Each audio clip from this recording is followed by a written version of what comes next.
Alors, merci beaucoup. C'est vrai, nous venons de nous prêter à cet exercice de redevabilité devant Son Excellence, Monsieur le Premier ministre, et à l'évaluation physique du contrat d'objectif à la date du 30 juin.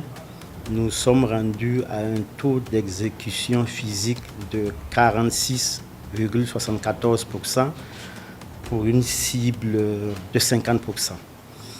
Évidemment, Son Excellence, Monsieur le Premier ministre, nous a encouragés et a beaucoup insisté pour que nous puissions redoubler d'efforts afin que les attentes légitimes et nombreuses des Burkinabés en matière de santé puissent être comblées.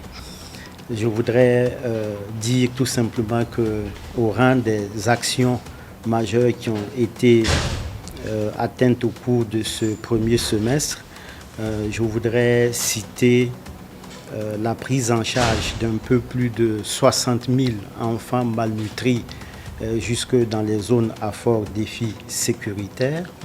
Je voudrais aussi mentionner la prise en charge du paludisme par les agents de santé à base communautaire jusque dans les zones à fort défi sécuritaire. C'est un peu plus de 230 000 femmes enceintes qui ont bénéficié de traitements préventifs intermittents du paludisme. En rapport aussi avec les réformes en matière de santé, je voudrais mentionner l'opérationnalisation du service d'aide médicale urgente qui est maintenant effectif au niveau de Ouagadougou et nous sommes en train de travailler pour que Bobo Dioulasso, le SAMU, puisse être aussi lancé. En matière de vaccination, je voudrais retenir que nous avons de très bonnes couvertures malgré le contexte sécuritaire et humanitaire. C'est autour de 48% des enfants des 0 à 11 mois qui ont bénéficié de vaccination pour le pentavalent 3. C'est autour de 97% des filles âgées de 9 ans qui ont bénéficié de vaccination contre le Human Papillomavirus, qui est ce virus qui est l'agent causal des cancers du col de l'utérus.